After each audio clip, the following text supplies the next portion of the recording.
Hello students, I hope आप सभी बढ़िया होंगे। फार्मास्यूटिकल इनऑर्गेनिक केमिस्ट्री की यूनिट 4 का आपका ये थर्ड लेक्चर होने वाला है। सारी चीजें मैं फिर से आपके साथ डिस्कस करने वाला हूं। हिमेटिनिक्स क्या होता है, कैसे आपको क्या चीजें हैं, एग्जांपल इसके क्या है, इसके यूजेस क्या हैं, सब कुछ आपको बताऊंगा। साथ में जो इसके एग्जांपल हैं वो कितने इंपॉर्टेंट हैं, आपको एग्जाम में कैसे लिखना है, कुछ भी किसी भी चीज के लिए आपको परेशान नहीं होना है। बस इस चैनल को आपको सब्सक्राइब करना है।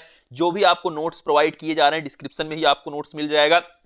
पीडीएफ फॉर्मेट में आपको उस नोट्स को डाउनलोड करना है, साथ में अपनी सारी चीजों को कम से कम टाइम में समाप्त करना है। जो भी आपने पिछला टाइम अपना खराब किया है, 2 महीने 3 महीने 4 महीने का आप समाप्त खत्म कर चुके हैं। अब इसके बाद अब थोड़ा सा आप कॉन्शियस रहिए और कम से कम टाइम में आप इस पूरी यूनिट पूरे सिलेबस को आप खत्म करके जाइए। तो चलिए स्टार्ट करता हूं हिमेटिनिक्स। वीडियो को लाइक करिए, अपने दोस्तों में शेयर करिए, ज्यादा से ज्यादा बताइए सबको कि फार्मास्यूटिकल इनऑर्गेनिक केमिस्ट्री की बेस्ट क्लास बेस्ट लेक्चर आपका ये होने वाला है। तो सबको बताइए, आप अपने दोस्तों में शेयर करिए, अपने जूनियर में शेयर करिए, सबको आप बताइए। चलिए हिमेटिनिक्स देखते हैं। हिमेटिनिक्स क्या होता है। Haematinics are nutrient. हिमेटिनिक्स क्या होते हैं? न्यूट्रिएंट होते हैं जो कि रिक्वायर्ड होते हैं फॉर्मेशन ऑफ ब्लड सेल के लिए। ब्लड सेल क्या होती है? डब्ल्यूबीसी, आरबीसी, इन्हीं को हम ब्लड सेल बोलते हैं। तो इनके फॉर्मेशन के लिए जो न्यूट्रिएंट्स रिक्वायर्ड होते हैं उन्हें हम क्या बोलते हैं? हिमेटिनिक्स बोलते हैं। क्या बोलते हैं? हिमेटिनिक्स बोलते हैं। तो the main haematinics are iron, vitamin B 12 and folates. Deficiency of iron leads to anaemia. जो आपका मेन हिमेटिनिक्स है वह क्या है? आयरन है, विटामिन बी 12 है और फोलेट है। आप आयरन की गोलियां लेते हैं, विटामिन बी 12 आप लेते हैं और फोलेट्स आप लेते हैं। वो किसके लिए लेते हैं? आप इन गोलियों को लेते हैं जब आपका क्या होता है, ब्लड वगैरह कम हो जाता है। डॉक्टर आपको प्रिस्क्राइब करते हैं कि जो ये रिच है, जिसमें आयरन पाया जाए, जो विटामिन बी 12 की गोलियां हैं, जो फोलेट्स हैं, आप उन पदार्थों को खाएं। साथ में आप क्या चीज करें, जैसे आयरन वगैरह है, आप कहते हैं पालक खाइए, तो उसमें क्या होता है? आयरन की मात्रा होती है। उसी तरह से आप टैबलेट्स में भी लेते हैं इन सभी चीजों को, आयरन, विटामिन बी 12 और फोलेट्स को। ये क्या करते हैं? ये वो न्यूट्रिएंट हैं जो कि क्या करते हैं? आपकी ब्लड सेल फॉर्मेशन में हेल्प करते हैं। और deficiency of iron leads to anaemia. यदि आपके पास आयरन की कमी होती है, आपके अंदर आयरन की कमी होती है आपकी बॉडी में, तो आपको एनीमिया हो जाती है। ये चीज आप समझिए, क्योंकि ब्लड सेल का फॉर्मेशन, आरबीसी का फॉर्मेशन नहीं हो पाता है, तो हम उसको बोलते हैं एनीमिक कंडीशन, यानी कि एनीमिया हो गया है आयरन की कमी से। चलिए देखते हैं। ये तो हो गई डिफिनीशन। जब 2 नंबर में आएगा तो आपको सिर्फ इतना लिखना है, haematinics are the nutrients for the formation of the blood, जो कि रिक्वायर्ड है किसके लिए? फॉर्मेशन ऑफ द ब्लड के लिए। और मेन हिमेटिनिक्स आपको पता है, आयरन होता है, विटामिन बी 12 होता है। आयरन आप बचपन से सुनते हुए आ रहे हैं, आयरन की कमी हो गई तो खून की कमी हो गई, यानी कि ब्लड की कमी हो गई। ये चीज आप सुनते हुए आ रहे हो। और विटामिन बी 12 आप जान ही रहे हो, विटामिन बी कॉम्प्लेक्स का कितना रोल है, क्योंकि आपके शरीर का जो मेटाबॉलिज्म है उसको सही करता है। तो मेटाबॉलिज्म पे ही सारी चीजें आपकी डिपेंड करती हैं, तो इसलिए। और फोलेट्स आपका इंपॉर्टेंट है।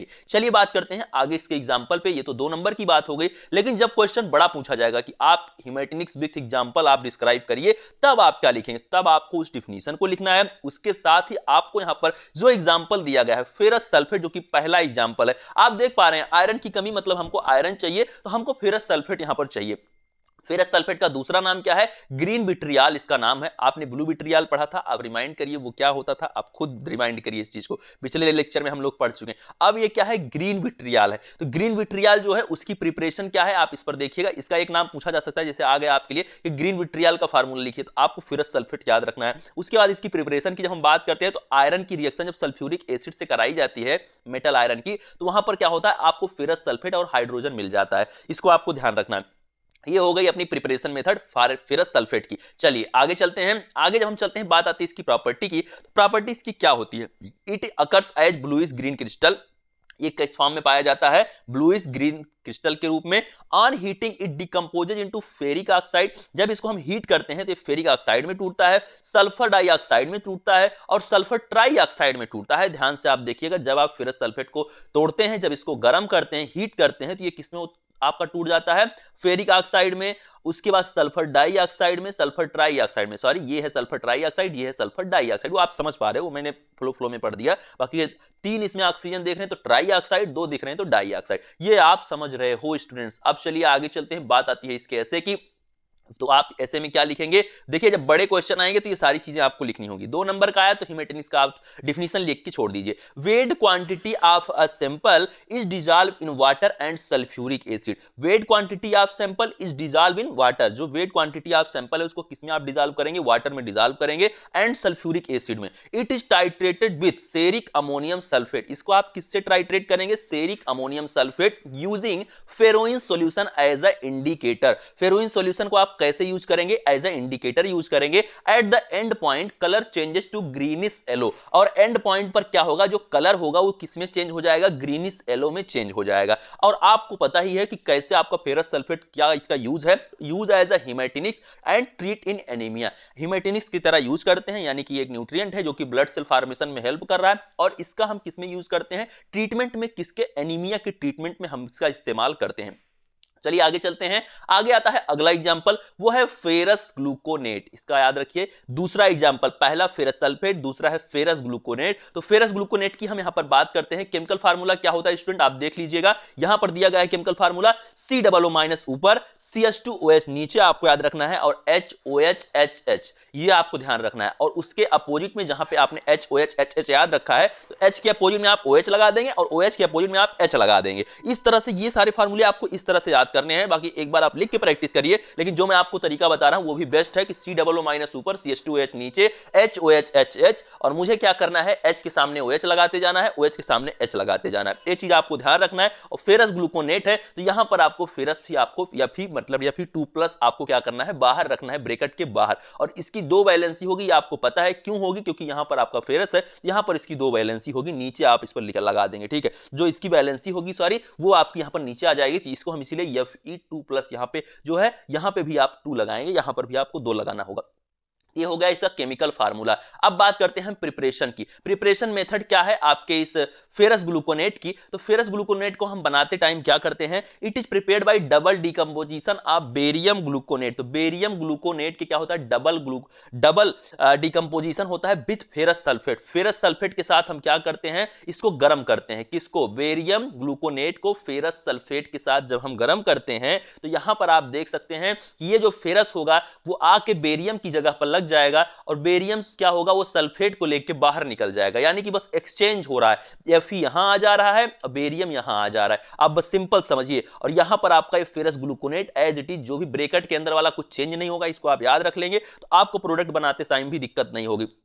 सिर्फ एक्सचेंज हो रहा है, आयंस का एक्सचेंज हो रहा है, यानी कि बेरियम फेरस की जगह पे जाके लग रहा है, फेरस आपका क्या है, वो बेरियम की जगह पे जाके लग रहा है। और ये बेरियम सल्फेट जो इधर लिखा गया है, आपका इधर लिख लेंगे आप, क्योंकि ये थोड़ा सा क्या होता है, पीडीएफ बनाते टाइम कभी कभी मिसप्रिंट हो जाता है। ये बेरियम सल्फेट आप इधर भेज देंगे, क्योंकि आपको यहां पर देखिए, आप स्टेटमेंट से क्लियर कर लिया करिए, क्योंकि स्टेटमेंट में सारी चीजें मैंने क्लियरली लिखी हुई होती हैं, लेकिन जब सेट करते हैं पीडीएफ तो रिएक्शन कभी कभी इधर उधर हो जाता है। तो थोड़ा सा आप अंडरस्टैंडिंग रखिएगा, ये बेरियम सल्फेट आप इधर लगा दीजिएगा। ये आपको समझ में आ रहा है, क्योंकि ऊपर भी आप जो स्टेटमेंट लिखा गया उसको आप पढ़ पा रहे हो और अच्छे से समझ पा रहे हो कि इसका डबल डिकम्पोजिशन हो रहा है, किसके साथ, फेरस सल्फेट के साथ हो रहा है। तो हमको ये मिल रहा है, जब ये मिल गया तो बचा क्या, बचा आपका बेरियम सल्फेट। ये आपको समझ में आ रहा है स्टूडेंट। चलिए प्रॉपर्टी की तरफ हम यहां पे ध्यान देते हैं। प्रॉपर्टी क्या होती है, it occurs as a greenish yellow or grey powder of granule, या किस में पाया, किस फॉर्म में पाया जाता है, ग्रीनिश येलो या फिर ग्रे पाउडर या ग्रेन्यूल्स के फॉर्म में पाया जाता है। It is readily soluble in hot water, hot water में रेडिली सॉल्युबल होता है, but less soluble in water. लेकिन जो नॉर्मल वाटर है आपका, उसमें क्या होता है, लेस सॉल्युबल होता है। ठीक है, और इसका यूज हम कैसे करते हैं, use as a haematinics and treatment of anaemia, क्योंकि आप जान चुके हैं ये चीज कि हम जो भी एग्जांपल पढ़ रहे हैं, फेरस ग्लूकोनेट हुआ या फेरस सल्फेट हुआ, दोनों एग्जांपल हमने हिमेटिनिक्स के अंतर्गत पढ़े हुए हैं। तो ये बात हो गई हिमेटिनिक्स। हिमेटिनिक्स क्या होता है, हिमेटिनिक्स का क्या एग्जांपल है, और उनके एग्जांपल का क्या प्रिपरेशन है, क्या ऐसे है, क्या प्रॉपर्टी है, क्या यूज है, ये आपने जान लिया। दोनों एग्जांपल आपको याद रखना है। हिमेटिनिक्स का एग्जांपल क्या है स्टूडेंट, फेरस सल्फेट और आपका फेरस ग्लूकोनेट। ये दोनों एग्जांपल आपको याद रखने हैं। कभी कभी 2 नंबर में सिर्फ एग्जांपल पूछ लिया जाता है, तो ये चीज आपको क्लियर होनी चाहिए कि कौन किसका एग्जांपल है, ये तो जरूर क्लियर होना चाहिए। पहला पॉइंट तो यही आ जाता है। तो यही रखते हैं हम इस लेक्चर में। अगले लेक्चर में हम लोग यहां पर पढ़ने वाले हैं एस्ट्रीजेंट। आपको बताएंगे क्या होता है एस्ट्रीजेंट, क्या है इसके प्रिपरेशन मेथड, क्या है इसके एग्जांपल। जुड़े रहिए इस चैनल से, साथ में शेयर करिए अपने दोस्तों में और लाइक करिए इस वीडियो को, जिससे ज्यादा से ज्यादा स्टूडेंट तक ये वीडियो पहुंचे, क्योंकि फार्मास्यूटिकल इनऑर्गेनिक केमिस्ट्री का भी फार्मा फर्स्ट सेमेस्टर का आपका बेस्ट लेक्चर स्टार्ट हो चुका है। और सारी चीजें आप समाप्त करिए इस चैनल से। जो भी टाइम आपने गंवाया है उसको अब यहां से रिकवर करिए। मिलते हैं नेक्स्ट वीडियो में। Thank you, love you all, नमस्कार।